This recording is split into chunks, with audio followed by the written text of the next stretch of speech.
जब जल गर्म होगा तो उसमें जो चावल है उसका भात बनेगा या नहीं बनेगा। जब इस शरीर को कष्ट देंगे तो शरीर के अंदर रहने वाली आत्मा को कष्ट क्यों नहीं होगा। तो जड़ भरत जी ने कहा कि सत्संग करते करते तुझमें सत्संगियों जैसी बात तो आ गई है, लेकिन अभी तू मूर्ख है, अभी तुझको कुछ आता नहीं है।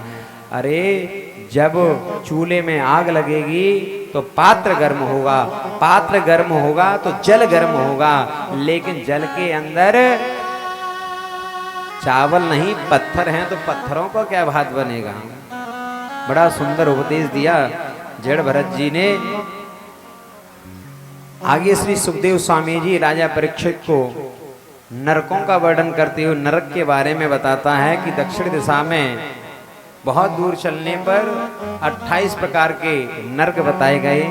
तामिश्र, अंधतामिश्र, रौरव, महारौरव, कुंभीपाक,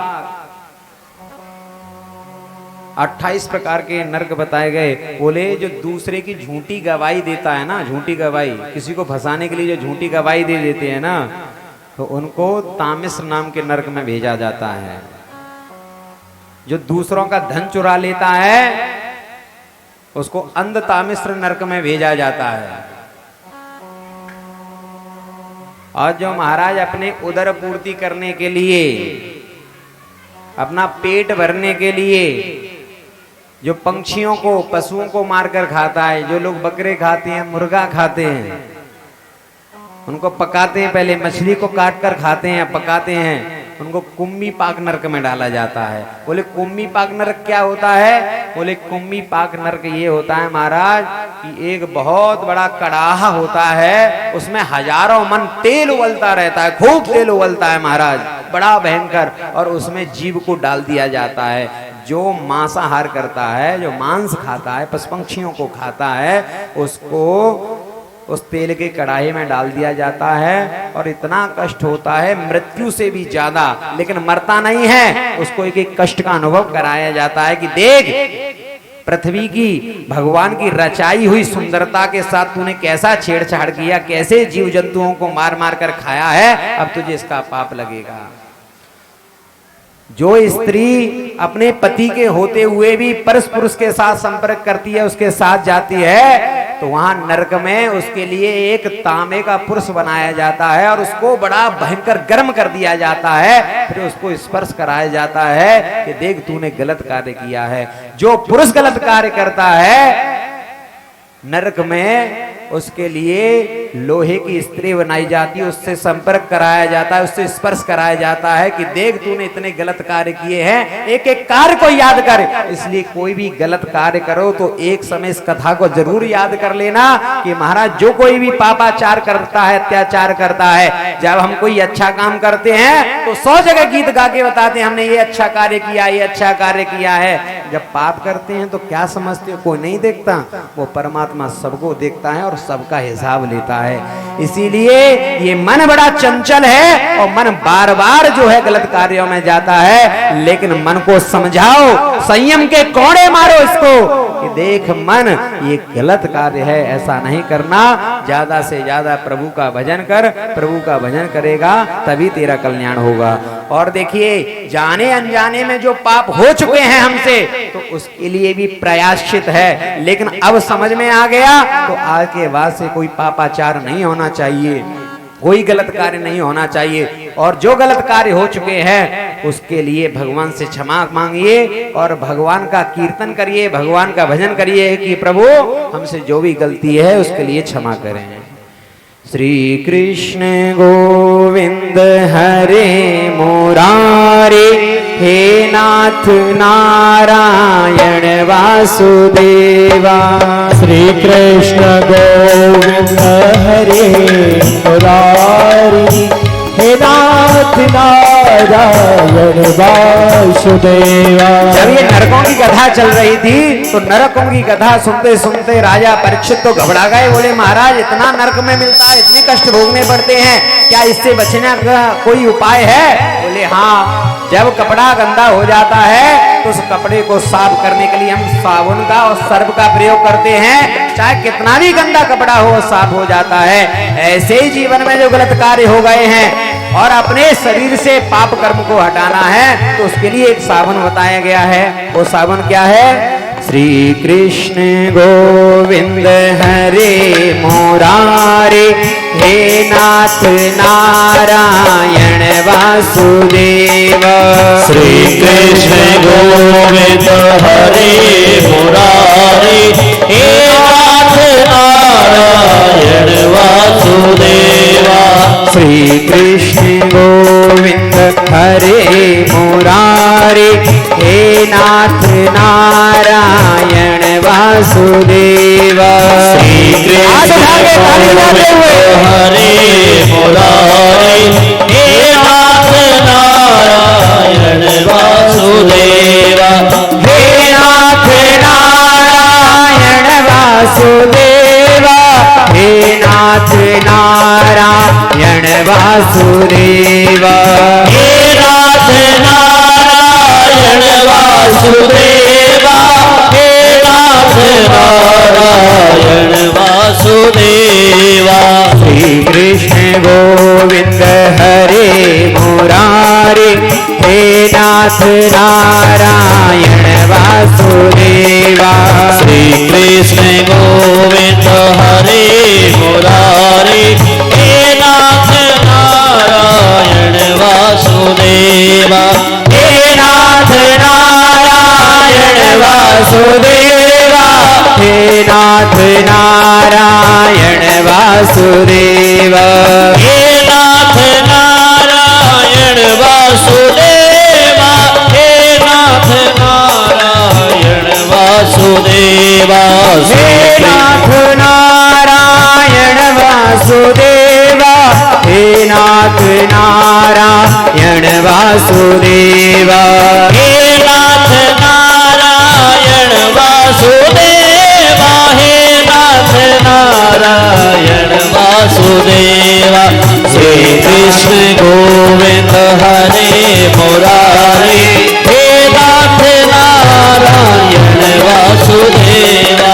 श्री कृष्ण गोविंद हरे मुरारे, हे नाथ नारायण वासुदेवा।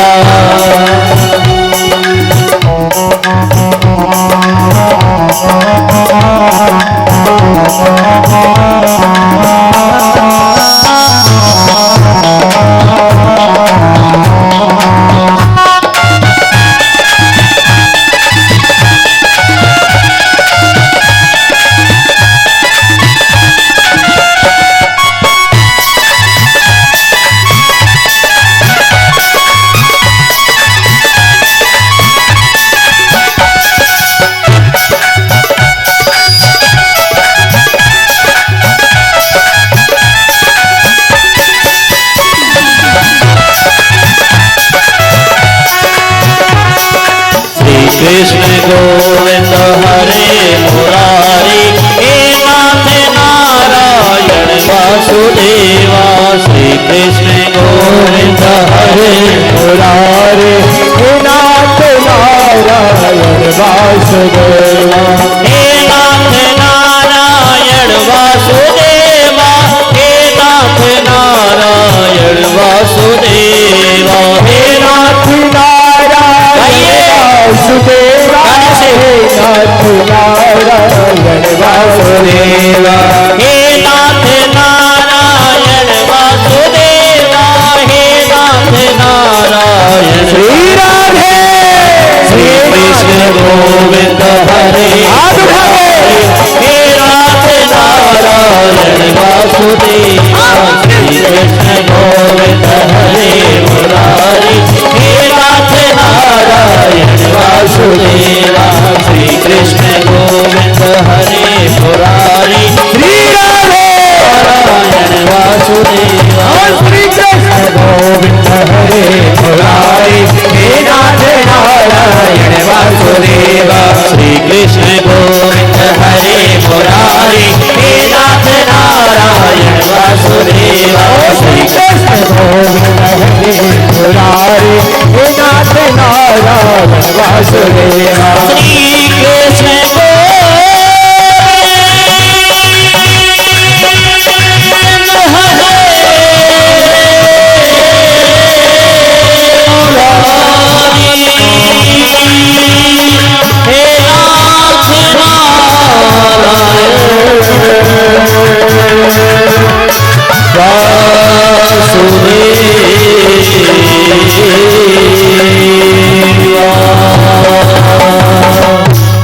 पत्नी और इसकी माँ बहुत रो रही थी। देखो भैया बच्चों को शांत करो। जय बोले नारायण भगवान की, बोल धुनी वारे बाबा की, बोले राधा कृष्ण भगवान की, बोलिए राधा वल्लभ लाल की, बोल ब्रह्मलाल जी महाराज की जय। जय श्री राधे श्याम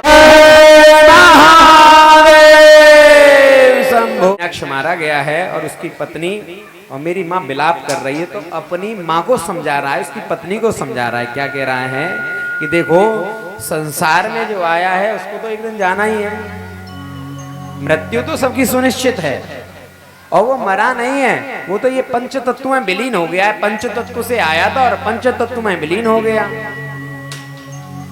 एक आकाश होता है, एक आकाश है, एक घटाकाश है, एक पटाकाश है।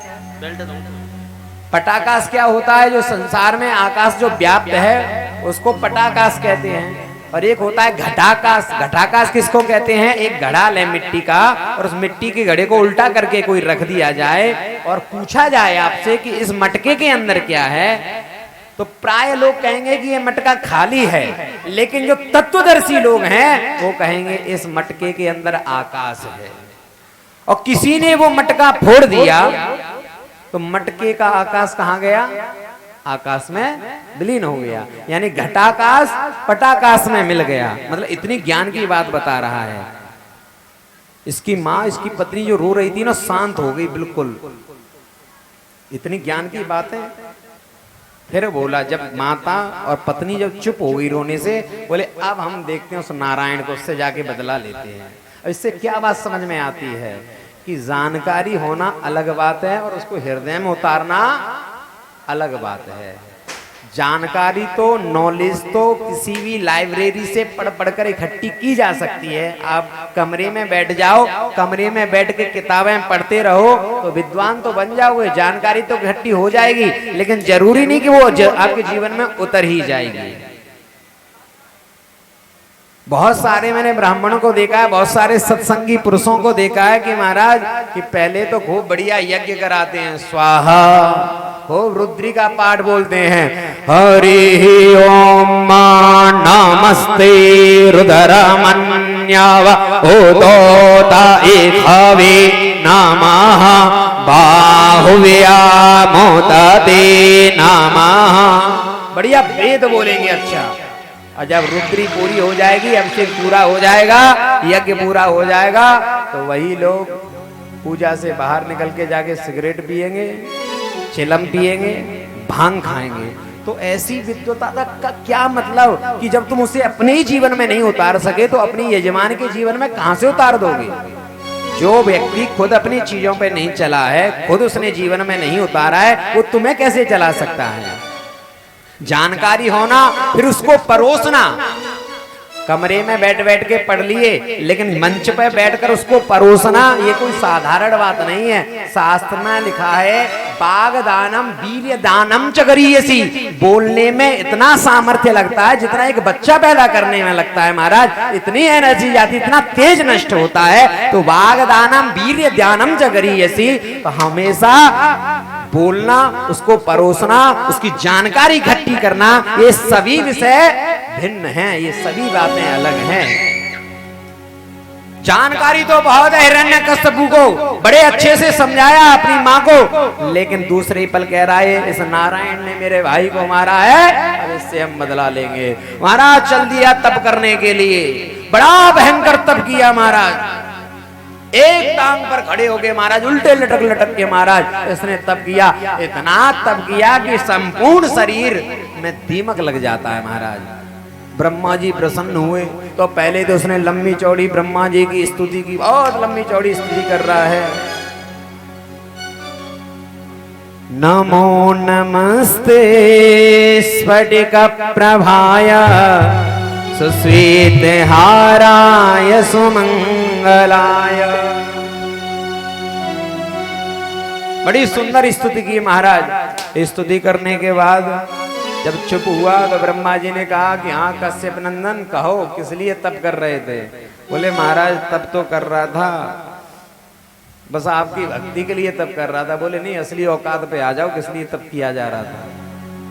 बोले महाराज एक ही चीज है। बोले क्या कि अमर कर दो। बोले अमर तो नहीं कर सकता, अमर नहीं कर सकता, मेरे भी कुछ बाध्यताएं हैं, मेरी भी कुछ लिमिटेशंस हैं कि मैं उससे आगे आपको नहीं दे सकता। बोले अगर अमर नहीं कर सकते तो मेरी लंबी चौड़ी लिस्ट है। बोले अच्छा बता तेरी क्या लिस्ट है। तो बहुत लंबी चौड़ी लिस्ट, ना दिन में मरूं, ना रात में मरूं, ना ऊपर मरूं, ना नीचे मरूं, ना अंदर मरूं, ना बाहर मरूं, ना नर से मरूं, ना नारायण से मरूं। महाराज बहुत लंबी चौड़ी लिस्ट सुनाता चला गया। ब्रह्मा जी थोड़ी देर सोचे, फिर बोला क्या हुआ ब्रह्मा जी। बोले कुछ नहीं, ये वरदान देना है तो दुर्लभ, लेकिन तूने तप भी बहुत किया है, इसलिए जा तथास्तु। बस महाराज तथास्तु कहा और आ गया, अपने धमक गया अपने नगर में। इसकी पत्नी थी कयाधु, इसका छोटा पुत्र था प्रहलाद। प्रहलाद का मतलब क्या है, जिसके अंदर प्रभु से मिलने का आह्लाद भरा है। प्रहलाद का मतलब जिसके अंदर विश्वास है। प्रहलाद का मतलब प्रभु से मिलने की उत्कंठा है। ये तीन बातें जिसके अंदर है वही आज का प्रहलाद है। विश्वास, चाहे महाराज कहीं से भी हाथी के नीचे डलवा दो, ऊंचे पहाड़ों से फेंकवा दो, चाहे आग में जलवा दो, लेकिन मुझे विश्वास है कि परमात्मा मुझे मिलेगा। दृढ़ विश्वास, उत्कंठा, प्रभु से मिलने की उत्कंठा जिसके जीवन में है, वो सभी उत्कंठा प्रहलाद के मन में है। जगह जगह पर इसने चारों तरफ डंका बजवा दिया, कोई मेरे शत्रु नारायण का नाम नहीं लेगा। सबसे पहले शिक्षा बदलवाई। जब भी बच्चों के जीवन में, जब भी समाज को कोई चीज पहुंचानी होती है तो सबसे पहले शिक्षा में परिवर्तन किया जाता है। तो सबसे पहले शिक्षा में परिवर्तन किया कि हिरण्याकश्यप ही भगवान है, हिरण्याकश्यप ही सब कुछ है। ये पूरी शिक्षा बदलवा दी, विद्यालय खिलवा दिया, हिरण्याकश्यप विश्वविद्यालय, और अपने पुत्र को उसमें पढ़ने के लिए भेज दिया। पुत्र जब छुट्टियों के समय पर आया पढ़कर, पिताजी ने गोद में उठाया।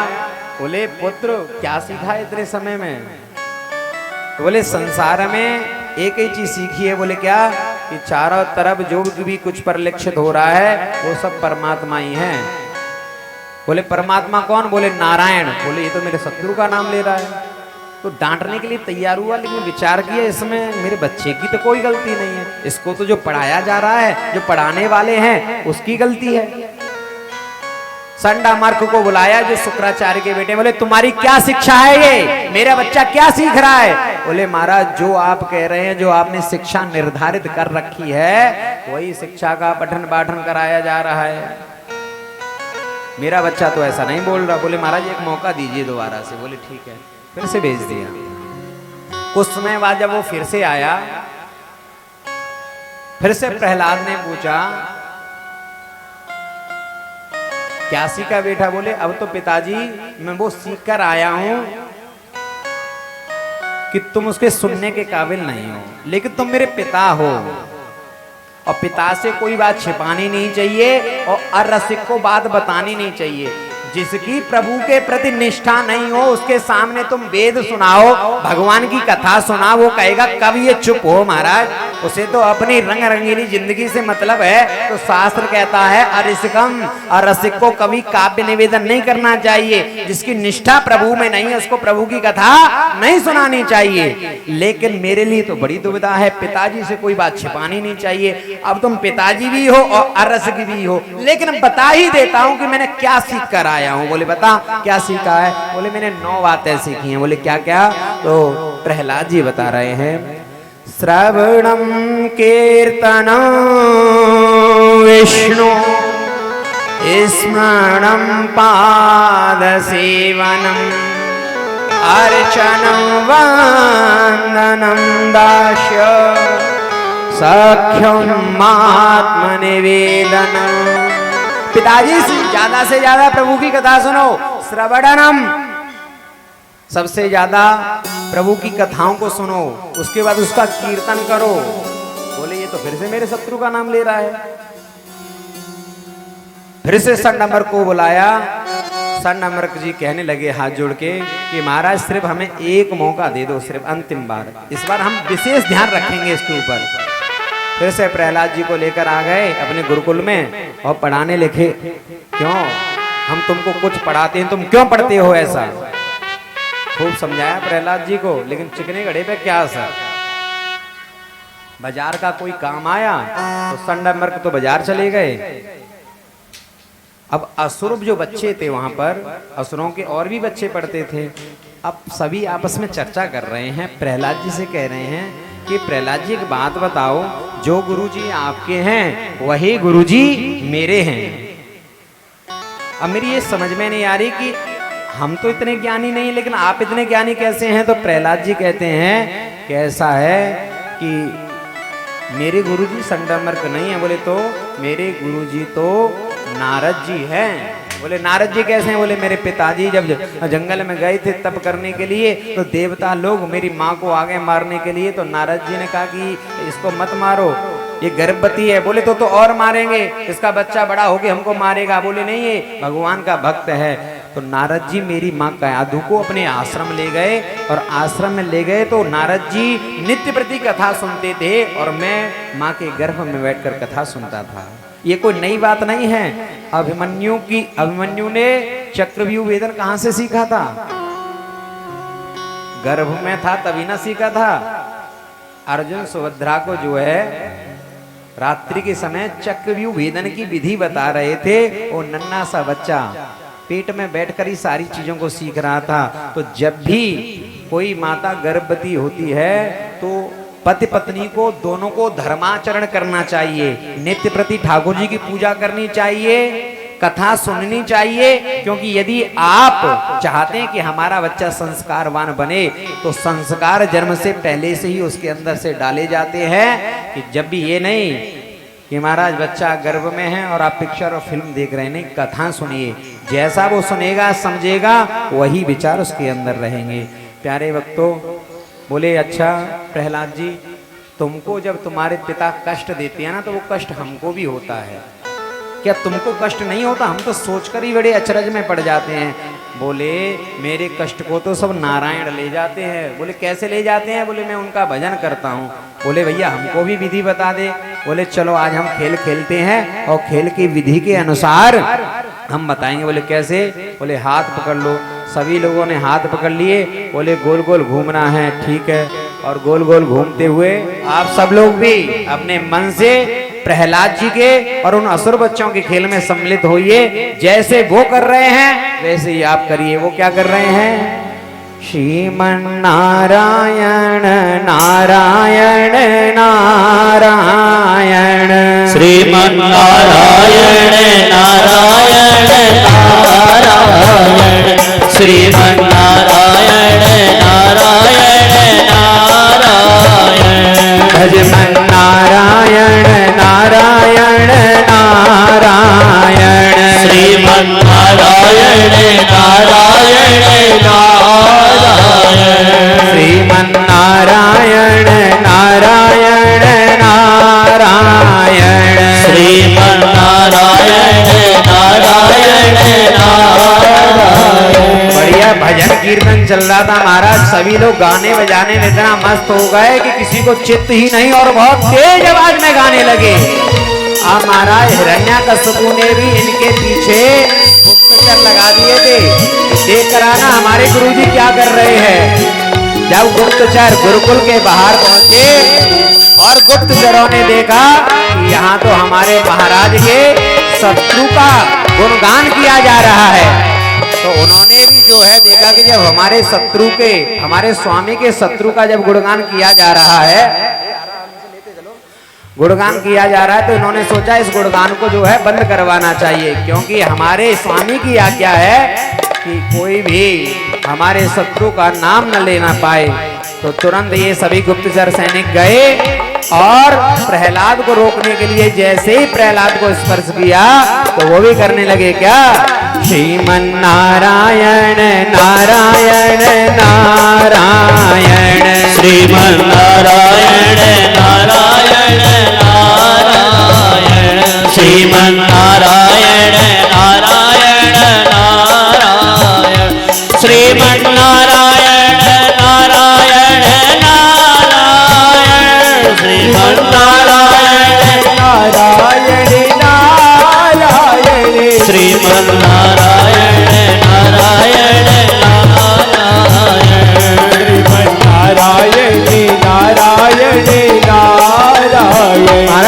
कीर्तन की ध्वनि इतनी तेज हुई कि संडमर्क जो इनके गुरुजी थे, जो बाजार में गए हुए थे, उन्होंने कहा महाराज इतनी तेज कीर्तन की ध्वनि कहाँ से आ रही है? ओहो, ये ध्वनि तो हमारे गुरुकुल से ही आ रही है। अगर कदाचित ये ध्वनि हमारे महाराज हिरण्यकशिपु के पास पहुंच गई तो हमको अभी तुरंत मृत्यु दंड दे देंगे। उन तक आवाज पहुंचे उससे पहले हमको गुरुकुल चलना चाहिए और कीर्तन बंद करवाना चाहिए। तो वो लोग भी दौड़े दौड़े आए और संडमर्क ने देखा कि सभी हमारे शिष्य और प्रहलाद सबको कीर्तन करवा रहा है, और इनको रोकने के लिए जो गुप्तचर आए हैं, महाराज के गुप्तचर भी कीर्तन कर रहे हैं। अरे महाराज अब तो गजब हो जाएगा, जल्दी रोकना पड़ेगा। तो दोनों ने जाके जैसे ही प्रहलाद को हाथ लगाया वो भी करने लगे क्या? श्रीमन नारायण नारायण नारायण, श्रीमन नारायण नारायण नारायण, श्रीमन नारायण नारायण नारायण, श्रीमन नारायण नारायण नारायण, भजमन नारायण नारायण नारायण, नारायण नारायण नारायण। ओ जो नारायण नाम लेतो है, जो नारायण नाम लेते है, जो नारायण नाम लेतो है, जो नारायण नाम लेते हैं, पार करेंगे हरि हरि, श्रीमन नारायण नारायण नारायण, श्रीमन नारायण नारायण नारायण। बढ़िया सुंदर महाराज, ये तो कीर्तन रोकने के लिए आए, लेकिन यहाँ तो गुरु चेले दोनों एक ही हो गए, गुप्तचर एक ही हो गए, एक ही रंग में रंग गए। अब ये ध्वनि, अब ये आवाज हिरण्यकशिपु के कान तक पहुंच गई। उसने कहा अच्छा संडमर्क मेरा पुत्र, मेरे शत्रु का कीर्तन, अभी जाकर उसको देखता हूं। तुरंत वह दौड़ा दौड़ा आया। उसने देखा कि मेरे गुप्तचर संडमर्क, मेरा पुत्र, सब एक ही रंग में रंगे हुए हैं। कदाचित यदि ये भी हाथ लगाता प्रहलाद इस समय तो ये भी कीर्तन करने लग जाता, लेकिन इसने हाथ नहीं लगाया। इसने एक जोरदार मुष्टिक पृथ्वी पे मारी और कीर्तन बंद हो जाता है। तुरंत प्रहलाद को पकड़ लिया, लेकर अपनी सभा में गया। बोले तू नारायण नारायण करता रहता है, कहाँ है तेरा नारायण, बता। बोले मेरा नारायण तो सर्वत्र है, सब जगह विराजमान है, कोई ऐसी जगह नहीं जहां ठाकुर जी विराजमान ना हो। शास्त्र कहता है सूर अनेक फिरे कड़ मांगत, पै पद सूर स्वस्वाद कहाँ, पुण्य ताल मजीरा फिराती फिरे, पर मीरा मतवारी सी चाह कहाँ। सिया राम कथा कितनों ने लिखी, सिया राम कथा कितनों ने लिखी, पर तुलसी सी मर्याद कहाँ। सूर अनेक फिरे कड़ मांगत, पै पद सूर स्वाद कहाँ, पुण्य ताल मजीर बजाती फिरे, मीरा मतवारी सी चाह कहाँ। सिया राम कथा कितनों ने लिखी, तुलसी से मर्याद कहाँ। सूर तो अनेक हैं, खूब पद गा रहे हैं, पर सूर जैसा भाव है क्या उसमें? हो मीरा, मीरा की तरह बनी हुई बहुत सारी साध्वी घूम रही हैं, तो क्या मीरा जैसी ताल आ रही है? राम कथा तो बहुत सारे लोगों ने लिखी है, लेकिन तुलसी जैसी मर्यादा है कहा? ऐसी कहता है कि नरसिंह बसे प्रतिकंबन में, नरसिंह बसे प्रति खम्बन में, पर कानन को प्रहलाद कहाँ। आज भी ठाकुर जी प्रत्येक खंबे में विराजमान है, लेकिन ठाकुर जी को निकालने के लिए प्रहलाद जैसा भाव होना चाहिए। प्रहलाद जैसा भाव लेकर हमको आना है। गरम खम्बा दिखाया, बोले क्या इस खंबे में भी तेरे परमात्मा है? बोले हाँ, इस खंबे में भी मेरा परमात्मा विराजमान है। बोले अच्छा? बोले हाँ। तुरंत जैसे ही तलवार लेके गदा लेके आगे की तरफ बढ़ा, महाराज उस खंबे से खंभ फाड़ के नरसिंह भगवान प्रकट हो जाते हैं। बोले नरसिंह भगवान की। जो महाराज आधा शरीर तो मनुष्य जैसा है और आधा शरीर पशु जैसा है। अब तो महाराज 1 मिनट के लिए तो हिरण्यकश्यप भी बेहोश होकर गिर पड़ा, लेकिन फिर इसने अपने आप को संभाला। बोले कि मुझे तो वरदान प्राप्त है, ब्रह्मा जी से मेरा कुछ नहीं कर सकते। ठाकुर जी ने इसको पकड़ा, दहलीज जी पर ले गए। शाम का वक्त, शाम का समय था और अपनी गोद में लिटा लिया। मारने के लिए तैयार हुए। बोले तुम कुछ भी कर लो, तुम मुझे मार नहीं सकते। बोले क्यों? बोले मैंने ब्रह्मा जी से वरदान प्राप्त किया है। बोले स्मरण कर ले उन सभी वरदानों का कि तूने क्या क्या वरदान मांगे हैं। बोले मैंने वरदान ये मांगा है कि ना दिन में मरूं ना रात में मरूं। बोले ये समय कौन सा है? बोलो सब लोग, कौन सा समय था? बोले ना अंदर मरूंगा ना बाहर मरूंगा। बोले बता तू इस समय कहाँ है? तो कहाँ था उस समय? दहलीज पर। ना ऊपर मरूं ना नीचे मरूं, तो कहां था? ठाकुर जी की गोद में।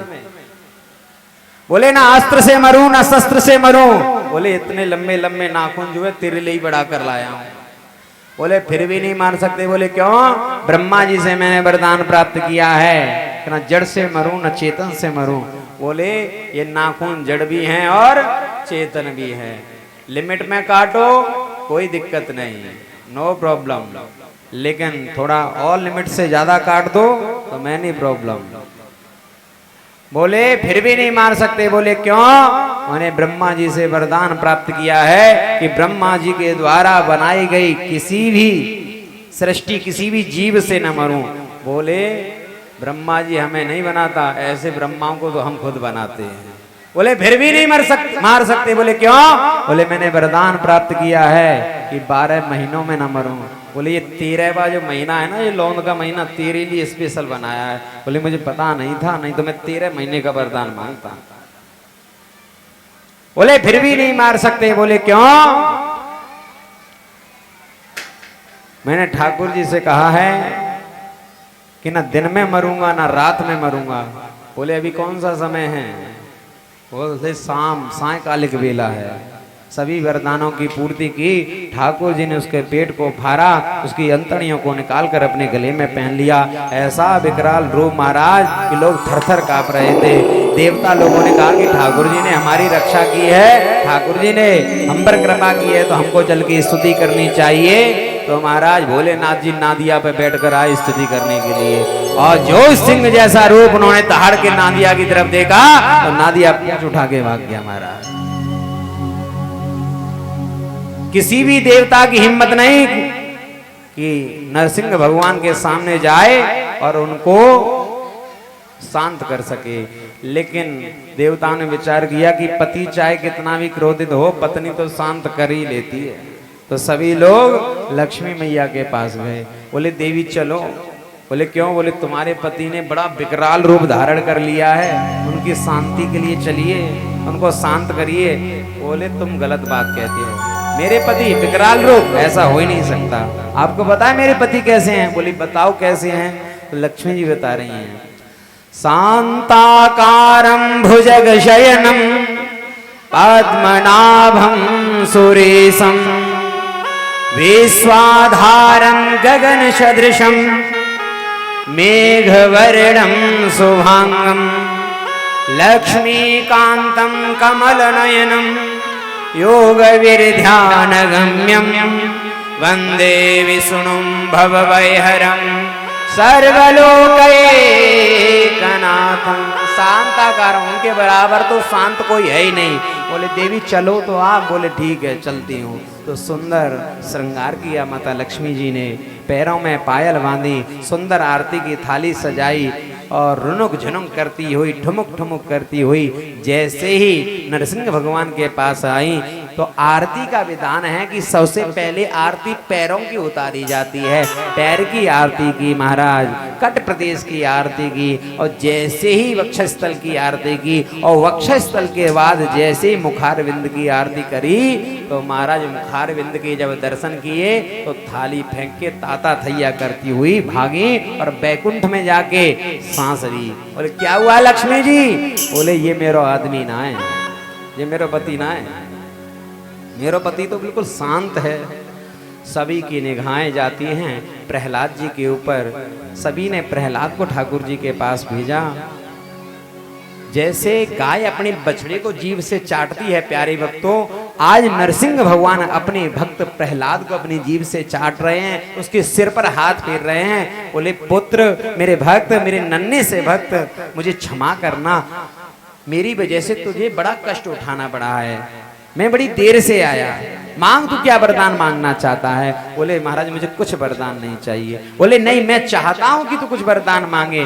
बोले मेरे पिताजी ने आपसे बहुत प्रकार के अपशब्द, बहुत गालियां दी हैं, प्रभु उनको नरक न मिले, उनको मुक्त कर देना। नरसिंह भगवान की आंखों से आंसू निकल आए। बोले पुत्र, मेरे हाथ से उसका उद्धार हो गया, समझ ले, अब वो नरक तो जा ही नहीं सकता, फिर भी तू कुछ मांग ले। बोले प्रभु मेरी कोई भी इच्छा नहीं है, मैं कोई भी वस्तु नहीं चाहता। देवता लोग आकाश मंडल में खड़े हुए हैं, बोले ऐसा मौका हमको मिल जाता एक बार तो लंबी लंबी लिस्ट है, बोले हम क्या क्या मांग लेते हैं। भगवान ने कहा इन मंगताओं को, इन देवताओं को दिखाने के लिए कुछ मांग ले। बोले ठीक है प्रभु, यदि आप देना ही चाहते हैं तो एक वस्तु दीजिए। बोले क्या? कि जीवन में कभी कुछ मांगने की इच्छा प्रकट ही ना हो। बोले वाह रे वाह प्रहलाद, मैं तुझे ठगने के लिए आया लेकिन तूने उल्टा मुझको ठग लिया। आज मैं तुझे अपने मन से एक वरदान देता हूं और आज मैं अपने बनाए हुए नियम में संशोधन करता हूं। जैसे देश को चलाने के लिए संविधान बनाया गया है, ऐसी सृष्टि को रचाने के लिए ठाकुर जी ने एक नियम बनाया है। क्या? भागवत में लिखा है कर्मणा जायते जंतु कर्मणैव विलीयते सुखम दुखम भयं क्षेमं कर्मणेवाभिपद्यते। व्यक्ति अपने कर्म के अनुसार जन्म लेता है। कर्मणा जायते जंतु कर्मणैव विलीयते, कर्म करते ही करते संसार में विलीन हो जाता है। इसके बीच में से जो भी सुख दुख प्राप्त होता है अपने कर्मों से ही प्राप्त होता है। रामचरितमानस में तुलसीदास बाबा ने भी कहा है कि को न काऊ सुख दुख कर दाता, निज कृत कर्म भोग सब भ्राता। कोई किसी को सुख दुख नहीं देता, अपने कर्म के अनुसार ही फल प्राप्त करते हैं। आज मैं ये संशोधन कर रहा हूं। वैसे तो मेरा नियम है कि जो जैसा काम करेगा, जैसा कर्म करेगा, वैसा उसको फल मिलेगा, लेकिन आज संशोधन मैं ये कर रहा हूं कि जिस परिवार में तेरे जैसा भक्त पैदा हो जाए उसकी 21 पीढ़ियों को मैं तार दूंगा। चाहे उन 21 पीढ़ियों में किसी ने चाहे कितना भी बड़ा पाप क्यों ना किया हो, कोई कितना भी बड़ा क्यों ना पापी हो, लेकिन जिस परिवार में प्रहलाद तेरे जैसा भक्त आ जाए उसकी 21 पीढ़ियों को मैं तार दूंगा, नरक का दर्शन नहीं होने दूंगा। ये नियम है, भगवान ने आज संशोधन किया है। सब लोग जानते हैं कि जो जैसा कर्म करेगा वैसा ही फल पाएगा, लेकिन ठाकुर जी ने आज नया नियम बना दिया। बोले जिस घर में प्रहलाद जैसा भक्त होगा समझ लो उसकी 21 पीढ़ियों का तरण हो जाएगा। बोले सद्गुरुदेव भगवान की जय। इसी प्रसंग में प्यारे भक्तों आगे कथा आती है गजेंद्र मोक्ष। गजेंद्र मोक्ष की कथा तो सभी ने सुनी है। देखो कथा तो प्यारे भक्तों वही है कि वो सरोवर में फंस गया था और मगरमच्छ ने पैर पकड़ लिया था। अब आपको नई कथा सुनाने के लिए मगरमच्छ की जगह किसी मछली से पैर पकड़वा नहीं दूंगा मैं, वो तो मगरमच्छ नहीं पकड़ा है। कथा का सार समझिए कि 100 पत्नियां थीं और बहुत सारे पुत्र थे इसके। जब मुसीबत में फंस गया तो पहले तो बच्चों ने जोर लगाया निकालने के लिए, पत्नियों ने जोर लगाया निकालने के लिए कि निकल आए, लेकिन नहीं निकले। तो 15 दिन में बच्चे छोड़ के चले गए। बोलो चले गए कि नहीं चले गए? जब किसी का आपके घर में किसी को भारी बीमारी हो जाए, कोई हॉस्पिटल में हो, तो जो सुनता है, जिसको भी सूचना मिलती है, सब दौड़े दौड़े हॉस्पिटल में पहुंचते हैं। बोले अरे पिताजी की तबीयत खराब है, पिताजी की तबीयत खराब है। वो बेटा नौकरी कर रहा है, वहां से दौड़ लगाएगा, पास पड़ोसी दौड़ लगाएंगे, बेटी को पता चल जाएगा, बेटी दौड़ लगाएगी, पत्नी तो है वहीं पे, सब लोग। लेकिन जैसे जैसे शाम होती है तो बेटा कहता है माँ घर चला जाऊं, घर पे बहू अकेली है। बोले ठीक है बेटा चला जा। दूसरा बेटा कहता है माँ नौकरी है, ड्यूटी करनी है, मैं चला जाऊं? बोले हाँ चले जाओ, कोई बात नहीं। बोले भैया देखो जो जाना है तो है ही सबको, मैं यहाँ अकेली बनी रहूंगी। पत्नी क्या कहती है, मैं हूं तो यहाँ पे, एक एक दिन छोड़ के सब लोग आ जाना, एक दिन तुम आ जाना, एक दिन तुम आ जाना। परीक्षित जी होता है ऐसा कि नहीं होता है? कुल ऐसे पड़े रहेंगे जब तक तो प्रभु एक ही तरफ को कर दे, आर कर दे या पार कर दे। तो वही स्थिति आज आती है नंबर, इसी के लिए मैंने नौकरी की। 10 दिन वाली पत्नी भी चल दी। बोले तुम क्यों जा रही? बोले महाराज तुम तो डूबे ही जा रहे हो, तुम्हारे चक्कर में हम भी मर जाएं, तुम तो निकलने का नाम ही नहीं ले रहे हो। चला गया। अब डूबने वाला है, ऊपर आकाश मंडल में देवी देवता खड़े हुए हैं, विचार कर रहे हैं कि ये गजेंद्र जो है मेरा नाम ले दे तो मैं जाके इसकी रक्षा कर लूं। इसको श्रीमद् भागवत में कहते हैं गजेंद्र मोक्ष। जिनके घरों में पितृदोष है या जिनके काम बनते बनते रुक जाते हैं अचानक, जैसे कोई बच्चा सरकारी नौकरी की तैयारी कर रहा हो, कभी 1 नंबर से कभी 2 नंबर से रह जाता है, या घर का कोई भी कार्य है, कोई कार्य करने की सोच रहे हैं लेकिन वो थोड़ा थोड़ा सा रह जाता है किसी न किसी कारणवश। तो जो गजेंद्र मोक्ष का पाठ करता है नित्य प्रति, और जिसके पैसे कहीं दूसरे लोगों के पास फंसे हुए हों, पैसे निकलने का नाम नहीं ले रहे हैं, कोई पैसे किसी ने ले लिए लेकिन देने का नाम नहीं ले रहा है, तो गजेंद्र मोक्ष का नित्य प्रति पाठ करे, आसन पे बैठ के पूर्व दिशा की तरफ मुंह करके, तो उसके घर में ये बाधाएं नहीं आती। तो उसने नाम लिया है किस देवी देवता का? इसने किसी भी देवी देवता का नाम नहीं लिया, हाथी ने। इसने स्तुति की है, एवं व्यवसितो बुद्ध्या समाधाय मनो हृदय जजाप परमं जाप्यम प्राग्जन्मन्यनुशिक्षितम्। स्तुति कर रहा है, कह रहा है कि प्रभु जिसने संसार बनाया है, मैं उसकी स्तुति कर रहा हूं कि वो आके मेरी रक्षा करे। जिसने फूलों में सुगंध पैदा की है, मैं उस परमात्मा से प्रार्थना कर रहा हूं कि वो आके मेरी रक्षा करे।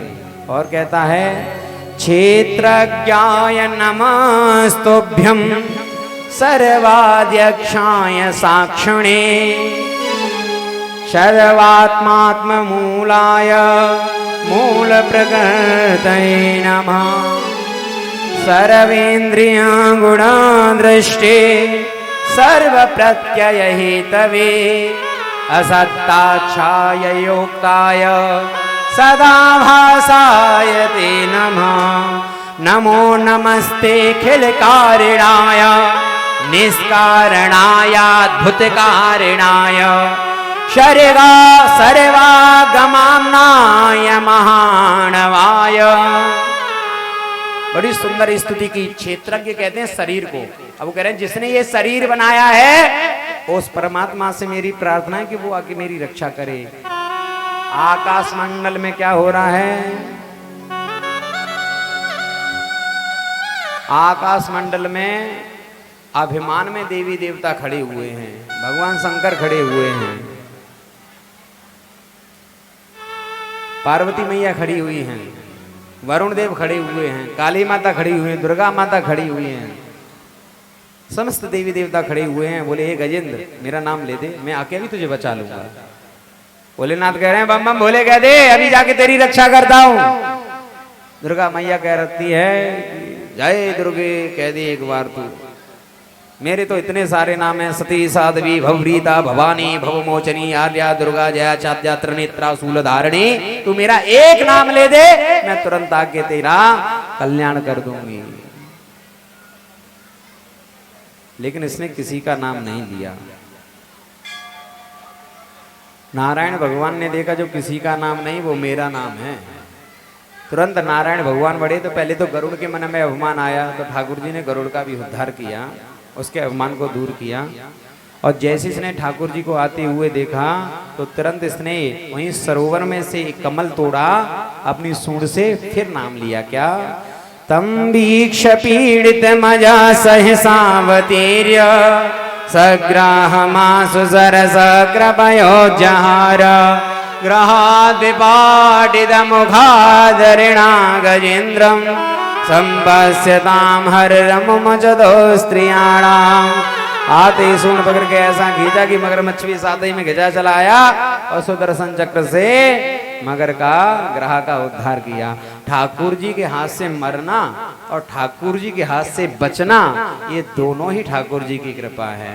बोलिए सतगुरुदेव भगवान की जय हो। जीवन में हमसे कभी ठाकुर जी के प्रसाद का अपमान नहीं होना चाहिए। कई लोग प्रसाद लेते हैं, कोई प्रसाद गिर जाता है तो पैरों में पद दलित हो जाता है, तो समझ लो अगर ऐसा हो गया ना तो पूरा श्रीहीन हो जाओगे। एक बार ऋषि दुर्वासा बैकुंठ से आ रहे थे तो भगवान ने अपनी प्रसादी माला दे दी। अब महात्मा माला पहन के आ रहे तो महात्मा जी ने कहा कि माला का हमारा क्या काम है। ले माला तो राजा महाराजाओं पे अच्छी लगती है। तो वो देवराज इंद्र के यहाँ गए, देवराज इंद्र ने खूब स्वागत किया तो वो माला इन्होंने देवराज इंद्र को पहना दी। देवराज इंद्र ने वो ठाकुर जी की माला अपने हाथी को पहना दी। अब हाथी क्या जाने माला का स्वाद, उसने अपनी सूंड से उतार के पैरों के पास डाल दी और पैरों में आ गई माला। अब क्या हुआ कि महाराज स्वर्ग छोड़ना पड़ गया, बड़ा आक्रमण कर दिया महाराज राजा बलि ने। अब दर दर भटक रहे इधर से उधर। अब बड़ा भयंकर देवासुर संग्राम की जब नौबत आई, समुद्र मंथन होता है। समुद्र मंथन में जब अमृत निकला तो अमृत के लिए ठाकुर जी को मोहिनी अवतार धारण करना पड़ता है। फिर बड़ा भयंकर देवासुर संग्राम होता है, देवता विजयी हो जाते हैं, फिर से स्वर्ग में पहुंच जाते हैं। राजा बलि को मार दिया था लेकिन शुक्राचार्य उसको ले गए। शुक्राचार्य ने मृत संजीवनी विद्या के माध्यम से इसको पुनः जीवित कर लिया। अब इसने हाथ जोड़कर कहा गुरुदेव अब देवता अमर हो गए, मर तो नहीं सकते लेकिन क्या हार भी नहीं सकते? बोले हार सकते हैं। बोले कैसे? बोले संत की सेवा करो, ब्राह्मण की सेवा करो, गौ की सेवा करो। अब तो महाराज ब्राह्मणों को लंबी लंबी दंडवत लगने लगी, लोग ब्राह्मणों को खूब पूजने लगे, बढ़िया बढ़िया पकवान खाने लगे, पकवान खिलाने लगे। ब्राह्मण देवताओं ने प्रसन्न होकर कहा, ब्राह्मण सबसे ज्यादा प्रसन्न क्या होता है, किससे होता है? बढ़िया जब उसको बढ़िया मीठा मिले खाने के लिए, उसकी मन की इच्छा के अनुसार भोजन प्राप्त हो। खैर खंडिया में हम जिसके यहाँ भोजन करने के लिए गए सभी ने खूब आत्मा तृप्त कर दी, इसमें तो कोई संशय नहीं है। आज भी भोजन करके आए, कल भी भोजन किया था भैया, खूब आराम से खूब आनंद में जो है भोजन हो रहे हैं, बढ़िया हाथ की रोटी मिलती है। खैर आप सभी लोगों का भाव है कि आप सभी लोग हमसे पहले पूछते हैं कि क्या खाएंगे, लेकिन हम तो आपको बता देते हैं, हम आपका ये भोजन समझ लो जहां भी जाते हैं एक ही चीज हमें यहाँ खंडिया की याद रहती है, यहाँ का भोजन भैया। सुभाष भैया के घर से शुरुआत हमारी हो जाती है, फिर धीरे धीरे पूरे मोहल्ले में। अब की बार तो इधर जो है, अब की बार तो नए नए लोगों के यहाँ भी जाने का मौका मिल रहा है। खूब आराम से खूब तृप्ति मिल रही है महाराज। और रोटी नहीं अमृत लगती है, अमृत महाराज, इतना स्वाद आता है। हाथ की रोटी है, बढ़िया चटनी और दाल, इतने में बस कल्याण है और ज्यादा चीज की किसी आवश्यकता ही नहीं। बोलिए सद्गुरुदेव भगवान की जय हो। आइए एक छोटा सा कीर्तन और फिर उसके बाद कथा में प्रवेश लेते हैं। बोले वृंदावन बिहारी लाल की जय हो। जय जय श्री राधे। भैया इसकी माइक की आवाज करो। अरे हरे हरे बोल कोई सुनना ले,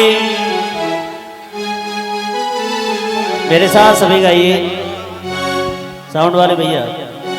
और हरि हरि बोल कोई सुनना ले, सुनना ले कोई सुनना ले, हरि हरि बोल कोई सुनना ले, हरि कोई सुनना ले, हरि हरि बोल कोई सुनना ले, सुनना ले कोई सुनना ले, हरि हरि बोल कोई सुनना ले, सुनना ले कोई सुनना ले। अरे केशव माधव बोल के और अपने को तुम तोल के, हरि हरि बोल कोई सुनना ले, सुनना ले कोई सुनना ले, हरि हरि बोल कोई सुनना ले, सुनना ले कोई सुनना हरि ले।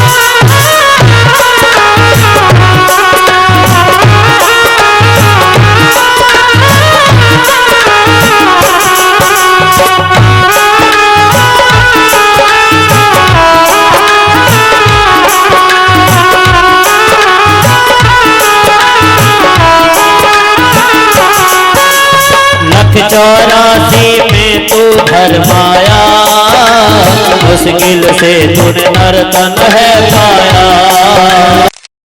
चौरासी में तू धर्माया, मुश्किल से नर्तन है पाया, ओ लख 84 में तू धर्माया, तूने नर्तन है पाया, 84 में तू धर्माया, से ये नर्तन है पाया, मूरत बंदे बंदे मूरत बंदे मूरत बंदे, हर के सब माधव बोल के, हर अपने को तुम तोल के, हरि हरि बोल कोई सुनना ले, सुनना ले कोई सुनना ले, हरि बोल कोई सुनना ले कोई सुनना ले, हरि हरि हरि बोल कोई सुनना ले, सुनना ले कोई सुनना ले, हरि हरि बोल कोई सुनना ले, सुनना ले कोई सुनना ले।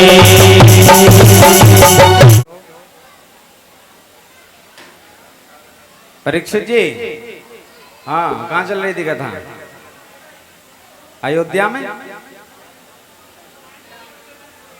नहीं नहीं, माइक नहीं मिलेगा। माइक मिल गया तुम्हें तो यहाँ लेने देने पड़ जाएंगे। नहीं भैया, माइक नहीं मिलेगा।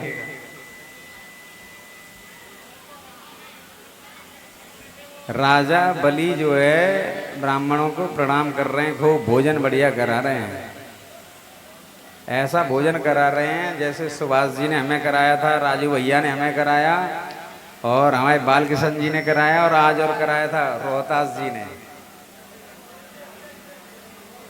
अभी और बच्चे का कुछ दिन, 3-4 दिन और, फिर बताएंगे। सबका भोजन पास है, एक नंबर बिल्कुल। बोले सदगुरुदेव भगवान है की जय। तो ब्राह्मण तो खाने पीने से प्रसन्न हो जाता है, ऐसे वो प्रसन्न हो गए। उन्होंने कहा कि भैया ये रथ ले जा तू, और ये रथ का ये वैभव है कि इस रथ पे बैठ के जब तू युद्ध करेगा तो किसी से हारेगा नहीं। बस रथ पे बैठा और इंद्र से, भैया थोड़ा सेटिंग करो, इसकी गड़बड़ हो रही है ना। बोले रथ लिया और देवराज इंद्र पर आक्रमण कर दिया, और जैसे ही आक्रमण किया महाराज, तो देवताओं को तो स्वर्ग लोक छोड़ के जाना पड़ा, भाग गए। और उसकी गद्दी पे जाके राजा बलि बैठ गया। और उस गद्दी पर बैठने का ये वैभव था कि जो उस गद्दी पे बैठेगा उसको 100 यज्ञ करने वाला ही उस गद्दी का अधिकारी होता है। तो शतक्रतु बनाने लगे, यज्ञ पर यज्ञ करवाने लगे। अब बेचारे देवता दुखी और भगवान के पास पहुंचे। भगवान ने कहा इस समय उसका गुरु उसके ऊपर मेहरबान है। भैया लहर रही है आवाज, है ना, शब्द शैली पूरी खराब हो रही, देखो बैठ रही है आवाज, गला बैठता जा रहा है। बोलिए सदगुरुदेव भगवान की जय। बोले नारायण भगवान की जय। बोले धूनी वारे बाबा की जय हो। कैसे भैया अंतिम समय पे आकर जो है गड़बड़ाए रहो। ए भैया बात नहीं करो कोई है, मैं वैसी कथा भूल जाऊं और तुम जब बात करो तो और ज्यादा भूल जाऊं। और आज तो हमारा सांड बारो भैया खूब दिखा रहा हो आराम से पूरे। बोले सदगुरुदेव भगवान की जय। तो यज्ञ पर यज्ञ करवा रहे हैं महाराज। देवता लोग गए, जैसे देवता लोग जाते हैं भगवान के पास, बोले प्रभु बचाइए कैसे भी। बोले इसके ऊपर गुरु की कृपा है, गुरु मेहरबान है। जिसके ऊपर गुरु मेहरबान चेला उसका पहलवान।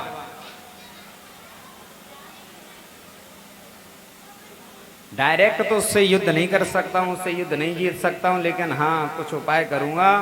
मैं कश्यप और अदिति का पुत्र बनकर आऊंगा बामन बन के, तब भिक्षा में उससे मांग सकता हूं तुम्हारे लिए त्रिलोकी। बोले ठीक है ऐसा ही करो। तो कश्यप और अदिति का पुत्र बनकर बामन जी पधार रहे हैं। बोले बामन भगवान के जय।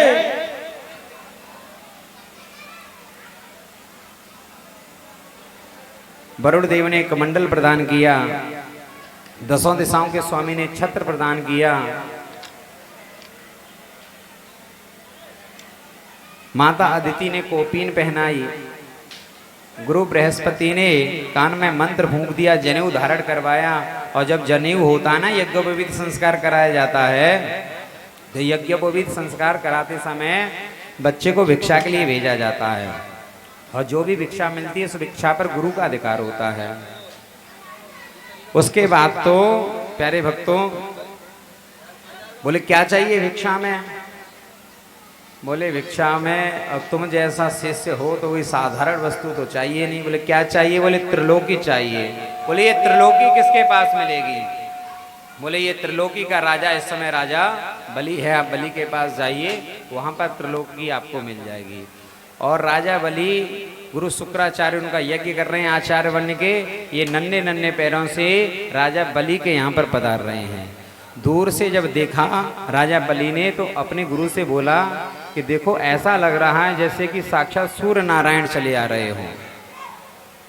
तो गुरुदेव कह रहे हैं कि सूर्य नारायण भले ही ना हो तो लेकिन चंद्रमा से कम भी नहीं है। ऐसा सुंदर व्यक्ति तो आज से पहले मैंने भी कभी नहीं देखा। बोले अच्छा। बोले हाँ। पास पहुंचे तो यज्ञ से खड़ा होकर इनको आया प्रणाम करने के लिए। बोले महाराज आपको देखकर ऐसा लगता है कि आपको कुछ न कुछ दान दे दूं। कई लोग जीवन में ऐसे आते हैं हमारे कि उनको कुछ देने का मन करता है, अपने आप ही देने का मन करता है। कुछ लोग ऐसे होते हैं उनमें ऐसा आकर्षण होता है कि उनको देखते ही प्रणाम करने का मन करता है। तो समझ लो जिसको देखते ही प्रणाम करने का मन करने लग जाए उसके पास कोई ना कोई विशेष सिद्धि है, कोई ना कोई अभिष्ट सिद्धि उसके पास है।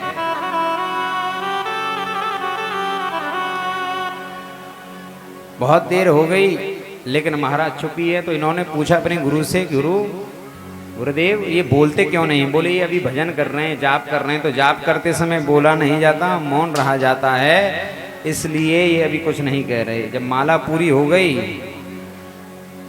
तो बामन जी बोले तुम दान की बात कर रहे हो।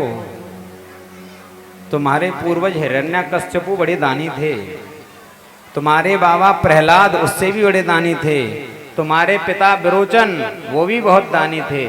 और यदि तुम दान की बात कर रहे हो तो कोई अचरज की बात नहीं है, कोई अचरज की बात नहीं है, तुम दान कर सकते हो। जब बलि ने सोचा कि भैया ये छोटा सा बामन मेरे पूर्वजों से पूर्वजों के नाम जानता है तो कोई साधारण नहीं है, अब तो इसकी निष्ठा, अब तो इसकी श्रेष्ठा और ही ज्यादा इसके प्रति हो गई। भैया थोड़ी देर कृपा कर लो, जब हैक आ गया हो जाए अचानक है, शुरुआत में जैसे सेटिंग वैसे कर दिया। तेज बोले लग गए, धीमे बने तो चीख सी मार रहे हो। बोले सदगुरुदेव भगवान की जय, बोले नारायण भगवान की जय। और ज्यादा इनके मन में भाव जग गया। बोले नहीं महाराज कुछ तो लेना पड़ेगा। बोले नहीं मैं तो कुछ नहीं मांगता। बोले कुछ नहीं चाहिए? क्यों नहीं चाहिए? बोले जब जरूरत पड़ती है पानी पीने के लिए कमंडल है मेरे पास, धूप आती है तो छाता लगा लेता हूँ, बैठने के लिए आसन मेरे पास है, ज़्यादा कुछ नहीं चाहिए।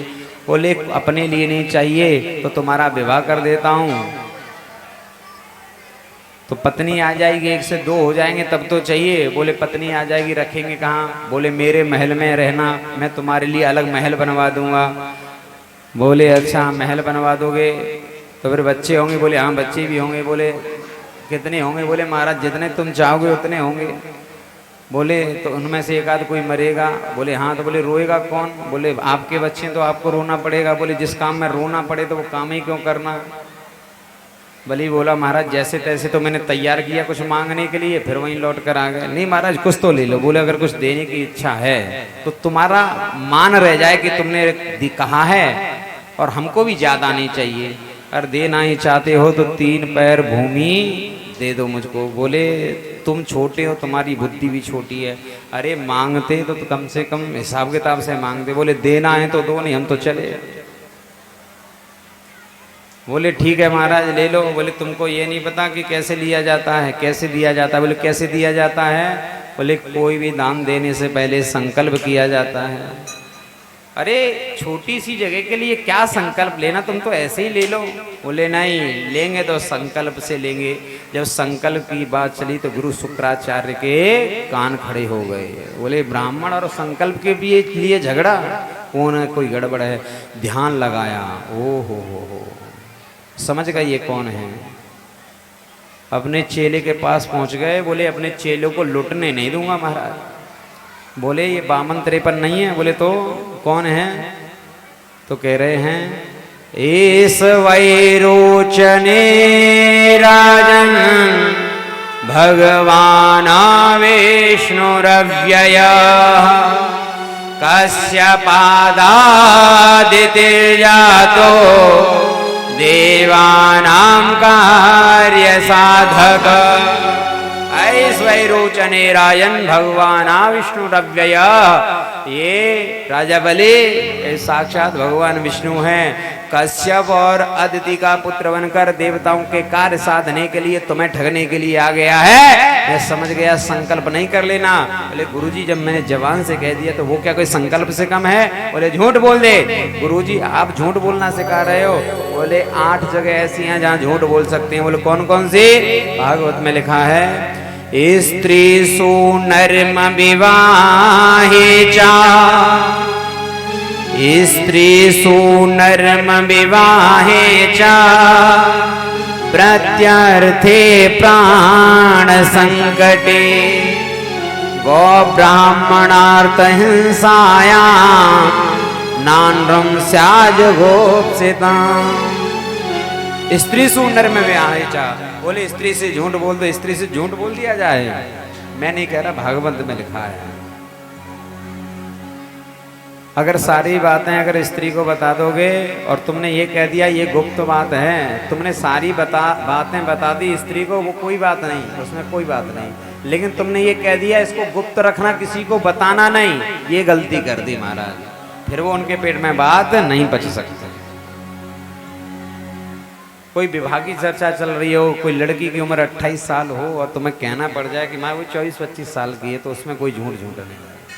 कोई व्यापार कर रहे हैं और व्यापार करते समय शक्कर लेकर आ रहे हो, मान लो 40 रुपए किलो, बोले शक्कर 42 रुपए किलो होए,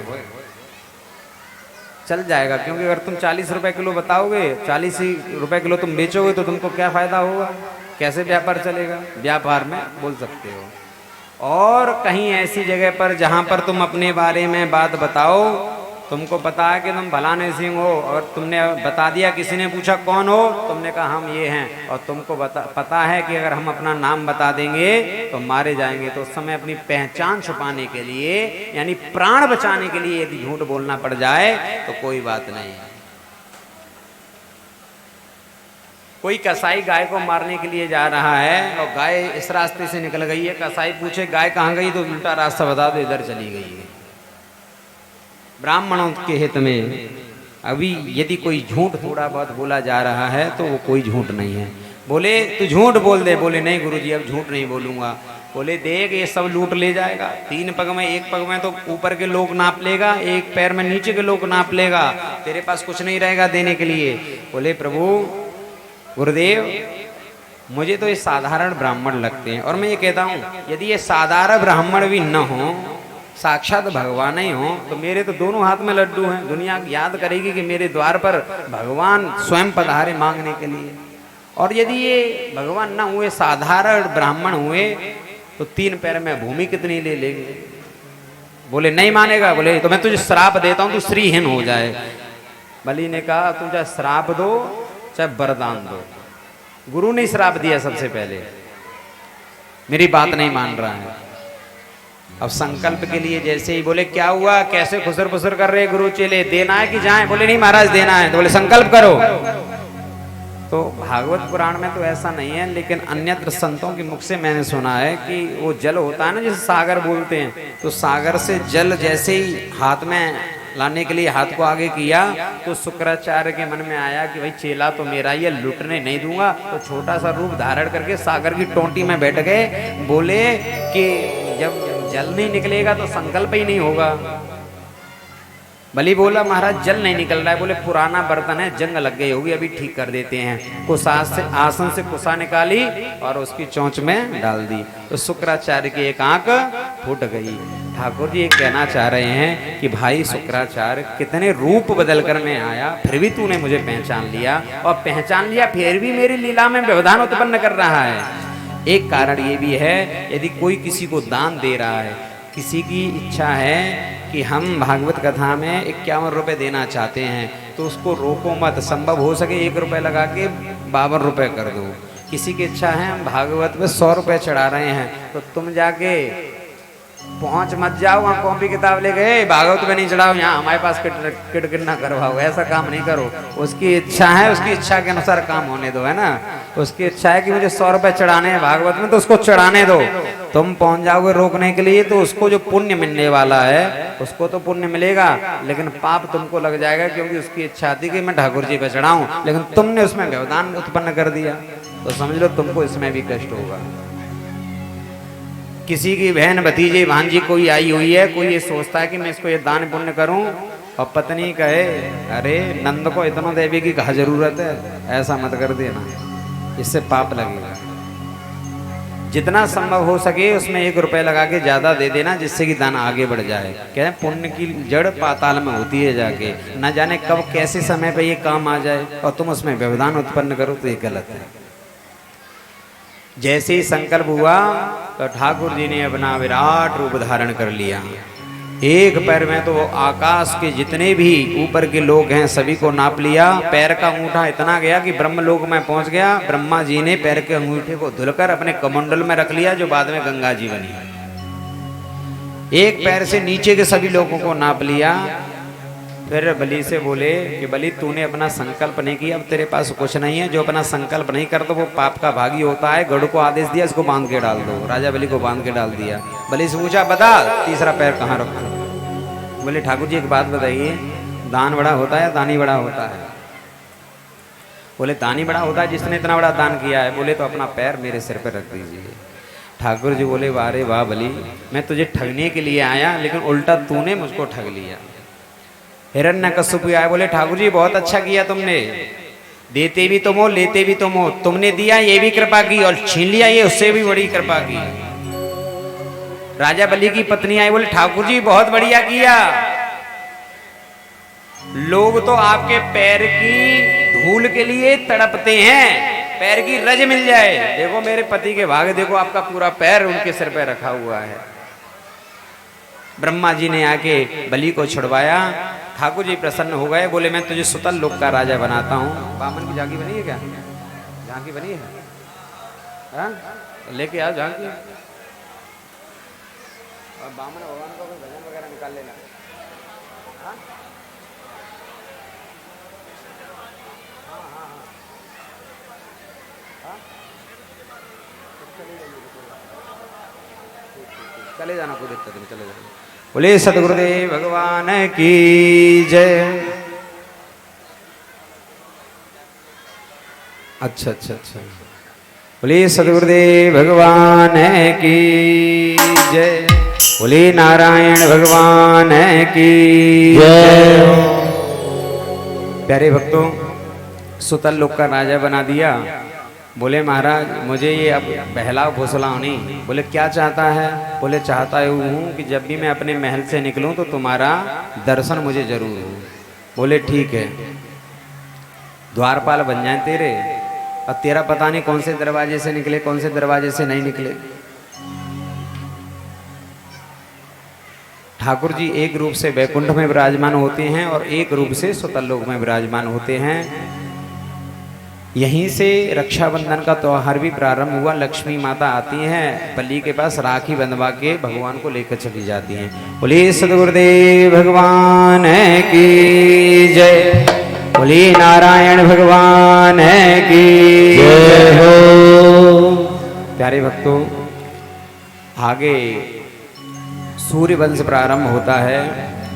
भागवत में लिखा है खटवांगादि दीर्घबाहुश्च रघु तस्मात् प्रथोश्रवा अजस्ततो महाराज तस्मात् दशरथो भवेत्।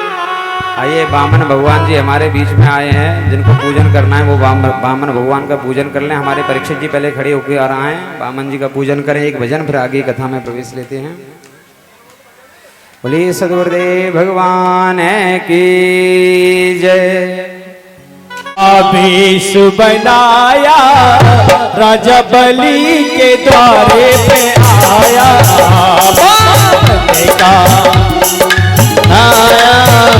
राजा बलि के द्वारे आया। आवेश बनाया राजा बलि के द्वारे पे आया। राजा बलि का भेष बनाया, राजा बलि के द्वारे आया। राजा बलि के द्वारे पे आया। राजा बलि के द्वारे पे आया। राजा बलि के द्वारे पे आया। राजा बलि के द्वारे पे आया। पावन का वेश बनाया राजा बलि के द्वारे पे आया। बलिया का भेष बनाया, राजा बलि के द्वारे पे आया।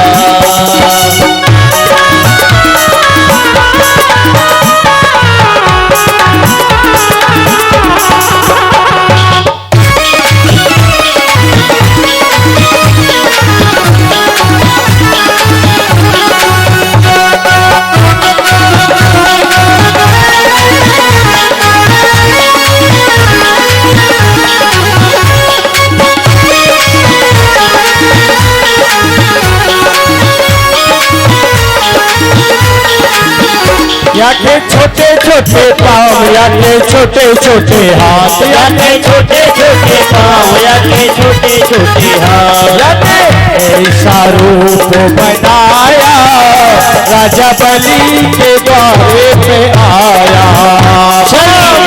का भेष बनाया, राजा बलि के द्वारे पे आया।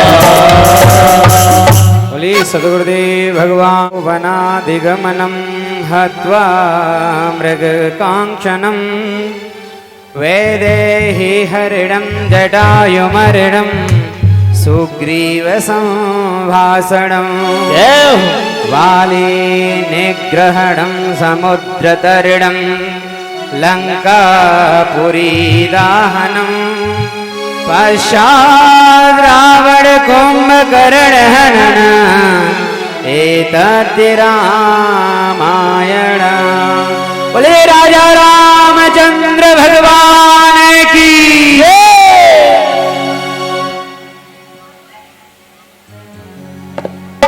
प्यारे भक्तों, आगे यदुवंश की कथा आती है। एक देवमीड़ नाम के एक राजा थे। उनकी दो पत्नियां थीं। एक पत्नी थे जिनसे पुत्र हुए अर्जन्य और पर्जन्य,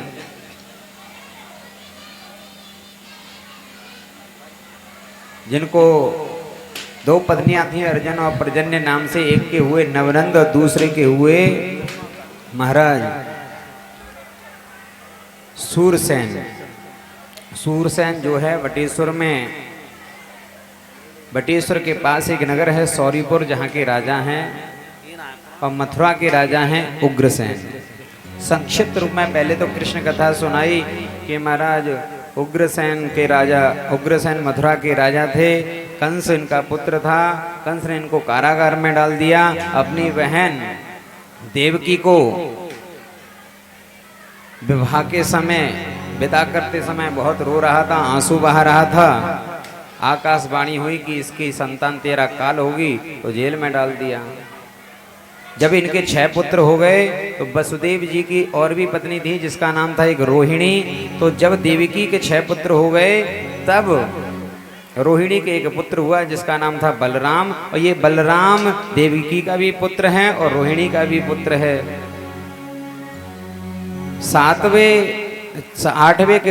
8वें रूप में भगवान कृष्ण पैदा हुए, जिसने कंस का उद्धार किया, पांडवों को विजयश्री दिलाई।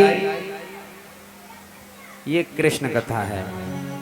बोले क्या बस यही कृष्ण कथा है? बोले हाँ। बोले महाराज राम कथा में तो कंजूसी चल गई, लेकिन कृष्ण कथा में भी तुमने कंजूसी कर दी, मैं तृप्त नहीं हुआ। उनकी कथा को तो मैं विस्तार से सुनना चाहता हूं।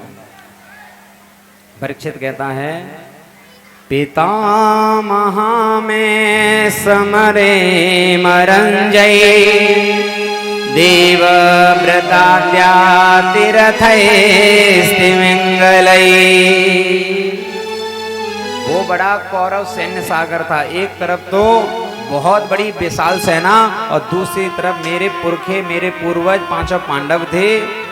उनके पास छोटी सी सेना की टुकड़ी थी और कौरवों के पास तो विशाल सेना थी और बड़ी बड़ी तिमिंगल मछलियां। कैसे? पितामह भीष्म, कर्ण, गुरु द्रोणाचार्य, इतने बड़े बड़े योद्धा थे कि जिनके सामने महाराज कोई टिक नहीं सकता। लेकिन उन ठाकुर जी की कृपा से मेरे पूर्वजों ने वो समय ऐसे निकाल लिया, वो युद्ध ऐसे जीत गए, उस सागर को ऐसे पार कर लिया जैसे बरसात के समय जब गाय चलती है तो गाय के खुर से कोई गड्ढा हो जाता है, उस गड्ढे को गाय का बछड़ा सहज ही पार कर लेता है। और मैं उनकी क्या बताऊं, मैं आपको खुद अपनी बात बताता हूं। यदि मैं जीवित हूं तो उन कृष्ण की कृपा से ही जीवित हूं, क्योंकि गुरुपुत्र द्रोणाचार्य ने मेरी माँ के गर्भ की तरफ एक ब्रह्मास्त्र छोड़ दिया था। वो मुझे जलाकर राख करने वाला था। द्रोण्यस्त्र विपुलष्टमिदं मदंगम संतान बीजं कुरु पांडवानां, जुगोपकुक्षिं गतयात चक्रो मातुष्यमेय शरणं गताया। द्रोणाचार्य के पुत्र ने जैसे ही वो ब्रह्मास्त्र छोड़ा तो जलाकर मुझे राख कर रहा था, तो मेरी माँ कृष्ण की शरण में गई। उन्होंने, कृष्ण ने छोटा सा रूप धारण करके गर्भ में जाकर मेरी रक्षा की थी। इसलिए मैं अब कृष्ण कथा सुनने में कंजूसी नहीं करना चाहता। गुरुदेव आप मुझे कृष्ण कथा विस्तार से सुनाइए। बोले तुझे भूख तो लगी होगी, प्यास तो लगी होगी। बोले अब ना भूख लग रही है ना प्यास लग रही है। बोले इतना समय हो गया बैठे बैठे थक गया होगा। बोले मुझे कोई तखान नहीं, मुझे कोई प्यास नहीं, मुझे प्यास है तो कृष्ण नाम की प्यास है, वही मुझे आप सुनाइए। तो कहते हैं कि मथुरा के राजा थे उग्रसेन। उनके यहाँ बहुत समय बाद उनकी पत्नी गर्भवती हुई तो एक दुर्मिल नाम के राक्षस की छाया पड़ गई, जिसके प्रभाव से उस बच्चे का जन्म हुआ। तो ब्राह्मणों ने कह दिया कि ये ब्राह्मणों ने कहा कि ये संतान बड़ी दुष्ट होगी, महाराज इसको त्याग दीजिए। तो इन्होंने एक संदूक में रखकर उस बच्चे को यमुना जी में प्रवाहित कर दिया। वो संदूक बहता बहता यमुना से ही वटेश्वर के पास सौरीपुर में पहुंचा, जहां सूरसेन अपने पुत्रों के साथ, अपने पुत्र के साथ, अपनी पत्नी के साथ थे। बक्से को देखा, निकाला तो उसने एक पुत्र और निकला। सूरसेन ने कहा कि ठाकुर जी ने हमको दूसरा पुत्र भी दे दिया, अब तो कंस और वसुदेव दोनों का पालन पोषण एक साथ ही होता रहा। नारद जी ने के आकर बताया कंस को कि तेरे पिता तो उग्रसेन हैं, उन्होंने तुझको यमुना में प्रवाहित कर दिया था, तो ये जंगल में गया, बड़ा भयंकर तप किया, भगवान शंकर को प्रसन्न कर लिया और इसने बड़ी सेना कर ली, अपनी विशाल सेना बना ली और मथुरा में आदमका, मथुरा पे चढ़ाई कर दी, अपने पिता को जेल में डाल दिया और चारों तरफ अत्याचार करने लगा। जो कोई भी भगवान का नाम जपता, कीर्तन करता, सबका विरोध करता। जब चारों तरफ ज्यादा ही इसकी बुराई होने लगी तो इसने विचार किया कि पूरी जनता मुझे गालियां दे रही है, मेरे बारे में अच्छी चर्चा नहीं कर रही, तो बोले क्या करें? बोले कोई अच्छा काम कर दें। बोले क्या करें? इसकी एक चचेरी बहन थी जिसका नाम था देवकी। बोले देवकी का विवाह मैं अपने मित्र, बचपन के मित्र वसुदेव जी के साथ कर देता हूँ। तो बड़ी प्रेम से विवाह किया। तो विवाह करते समय जिस रथ में बैठा हुआ था, जिस रथ में देवकी जा रही थी, उस रथ को स्वयं चला रहा था और आंसू बहाए जा रहा था कि ये मानो अपनी बहन से कितना प्रेम करता हो। जितनी जनता थी कहने लगी कि अरे हमारे राजा, हमारे महाराज कंस इतने दुष्ट नहीं है जितने लोग कहते हैं, देखो अपनी बहन से कितना प्रेम करते हैं। तभी आकाशवाणी हुई, बोले कहीं ऐसा ना हो कि माता देवकी की कृपा का पात्र ना ये बन जाए। तो तुरंत आकाशवाणी हुई, हे दुष्ट कंस, जिस बहन को अपने प्रेम भाव से आज तू विदा कर रहा है, इसकी 8वीं संतान तेरा काल होगी। बस इतना कहा, घोड़े का लगाम छोड़ दी, देवकी के बाल पकड़े, तलवार निकाली, गर्दन काटने के लिए तैयार, तो तुरंत हाथ पकड़ लिया वसुदेव जी ने। बोले क्या कर रहे हैं मित्र? बोले सुना नहीं आकाशवाणी ने क्या कहा था, इसकी संतान मेरा काल होगी तो इसको मार ही देता हूं मैं। बोले ये विवाह की मंगलमय बेला है, तुमको ऐसा नहीं करना चाहिए। मैं वसुदेव तुम्हें वचन देता हूँ, तुम्हें इससे तो कोई कष्ट नहीं, इसकी संतान से कष्ट है। मैं वसुदेव वचन देता हूँ, इसकी जो भी संतान होगी तुमको दूंगा। बोले वसुदेव तुमको मैं बचपन से जानता हूँ, तुम्हारे ऊपर पूर्ण रूप से मुझे विश्वास है, लेकिन मेरी एक शर्त है। बोले क्या? तुमको मेरी कारागार में रहना पड़ेगा। बोले ठीक है। कारागार को स्वीकार कर लिया। बोले भविष्य का पता नहीं क्या होगा क्या नहीं होगा, दुष्कर्म टले जितना टालो उसका सदैव टलना ही अच्छा। जो भी बुराई का काम है, जो भी पाप कर्म है, उसको टालना चाहिए। लड़ाई झगड़े को ज्यादा से ज्यादा टालने का प्रयास करना चाहिए, क्योंकि जब सद्बुद्धि आ जाएगी तो हो सकता है वो लड़ाई हो ही ना। ये विचार करके वसुदेव जी कारागार में चले जाते हैं। पहली संतान हुई तो संतान को लाके कंस को दिया, तो कंस ने कहा मित्र तुम बात के बड़े धनी हो, इससे मेरा कोई द्वेष नहीं है, इसको तुम वापस ले जाओ, 8वीं संतान होगी, मेरा काल होगी। तो नारद जी एक कमल का फूल लेकर आते हैं। बोले कंस, बोले जी गुरु जी, इसमें ये बताओ पहली पंखुड़ी कौन सी है? बोले क्या कहना चाहते हैं? बोले कोई सी पहली हो सकती है, कोई सी 8वीं हो सकती है, और देखो बात बाकी तो तुम्हारा काम, तुम समझो जैसा तुम्हें ठीक लगे। वो समझ गया। वसुदेव को बुलाया, बच्चे को मार दिया। 6 बच्चों को लगातार मारता गया। 7वें रूप में दाऊ भैया गर्भ में पधार रहे हैं। योग माया को आदेश दिया कि इसमें जो गर्भ है इसको रोहिणी जी के गर्भ में स्थानांतरित कर दो, संसार में तुम्हारी जय जयकार होगी। यही किया। 8वें रूप में प्यारे भक्तों हमारे ठाकुर जी पधार रहे हैं। भादों का महीना महाराज, अष्टमी तिथि, बुधवार रात्रि के ठीक 12 बजे जब चंद्रमा रोहिणी नक्षत्र में होता है तो ठाकुर जी का प्रादुर्भाव हुआ। बोले सद्गुरुदेव भगवान की जय। मैया से कहा मैया कैसे पधारे हैं ठाकुर जी? सशंक चक्रम सकरेट कुंडलम सपीत वस्त्रम सरसेरुहेक्षणम सहार वक्षस्थल कौस्तुभश्रियं नमामि विष्णुं शिरसा चतुर्भुजं। चतुर्भुज रूप धारण करके आए, हाथ में शंख चक्र गदा तलवार सब लेकर पधारे, धनुष बाण।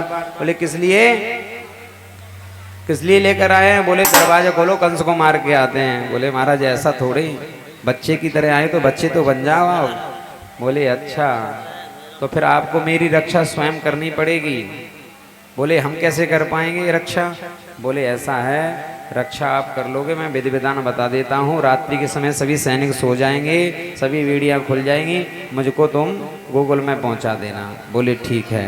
ठाकुर जी के आदेशानुसार ऐसा ही किया। रात्रि के समय सभी पहरेदार सो गए। बसदेव जी की बेड़ियां खुल गईं। सूप में ठाकुर जी को रख के बसदेव जी आज जो है गोकुल की तरफ पधार रहे हैं। आइए ठाकुर जी का स्वागत करें और ठाकुर जी के लिए भजन। बोली वृंदावन बिहारी लाल की जय। सभी तालियों से नाचते भगवान कन्हैया के जन्म में। और कहना है क्या,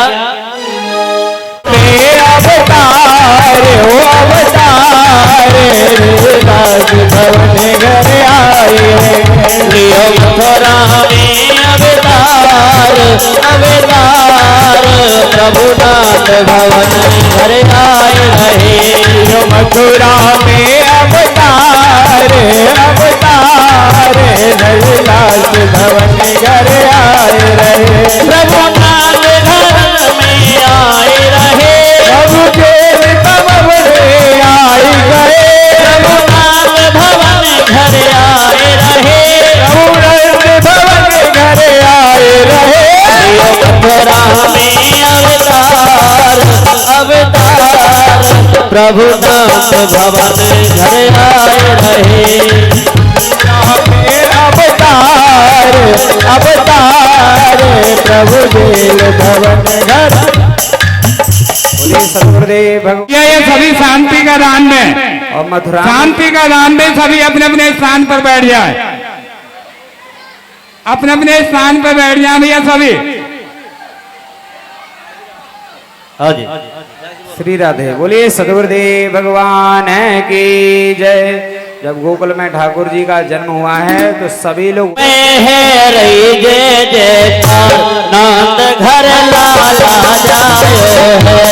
ब्रज में है रही जय जयकार नंद घरे लाला जायो है। ब्रज में है रही जय जयकार नंद घर लाला जायो है। ब्रज में है रही जय जयकार नंद घर लाला जायो है। अरे लाला जायो है नंद घर लाला जायो है। ओ लाला जायो है नंद घर लाला जायो है। कि ब्रज में कि ब्रज में कि ब्रज में है रही जय जयकार नंद घर लाला जायो है। ब्रज में है रही जय जयकार नंद घर लाला जायो जय हो। तेरी मैया ओ तेरी मैया बधाई दे तेरी मैया तेरी ओ तेरी तेरी गोद में आयो लाल बधाई दे तेरी मैया तेरी गोद में आयो। ओ तेरी मैया बधाई दे तेरी मैया। तेरी मैया बधाई तेरी मैया। दे तेरी मैया बधाई दे तेरी मैया।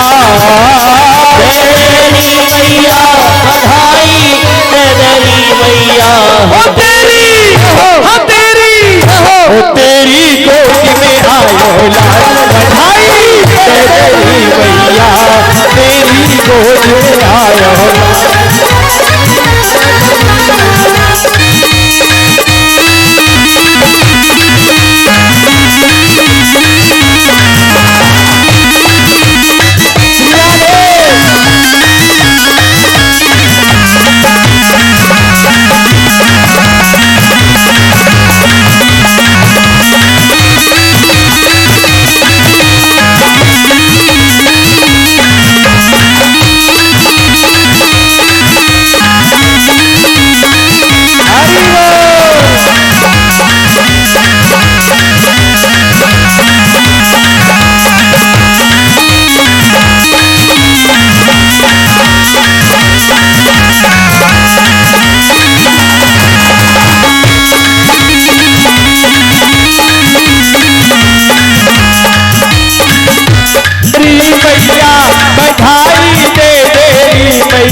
मैया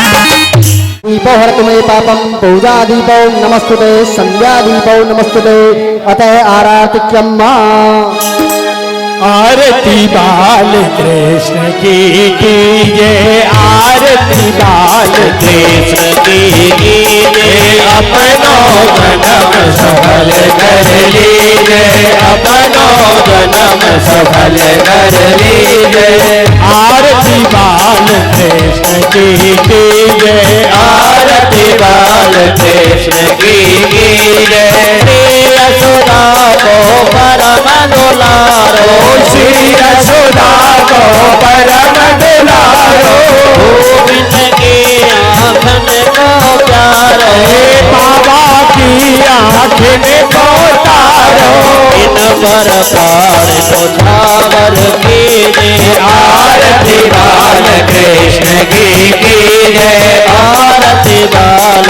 कृष्ण की कीजिए आरती बाल कृष्ण की कीजिए बलदाऊ को छोड़ो भैया बलदाऊ को छोड़ो भैया कनुआ कह बोले अति मैया कनुआ कह बोले अति मैया परम मुदित मन देत बलैया परम मुदित मन देत बलैया अपनो इन सर्वस कर लीजिए आरती बाल कृष्ण की कीजिए श्री राधा वर कुंवर कन्हैया श्री राधा वर कुंवर कन्हैया ब्रज जन नव को चीर चुरैया ब्रज जन को नवनीत चुरैया देखत ही मन लेत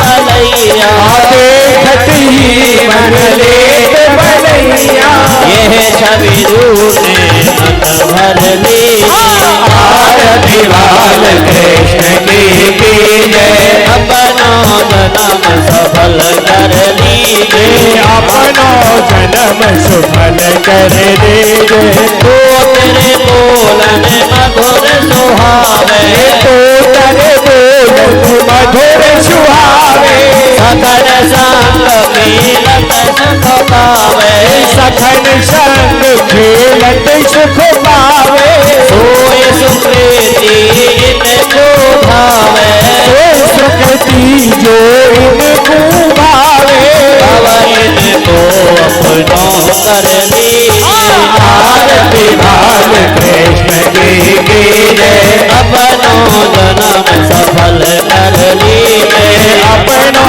जन्म सफल कर लीजिए आरती बाल कृष्ण की कीजिए आरती बाल कृष्ण की कीजिए कर्पूर गौरव करुणावतारम संसार सारम भुज हारम सदा संत महर्षारविंदे भवम भवानी सहितम नमामि आरती बाल कृष्ण की कीजिए अपनो समन कीजिए ओम जले न शीतले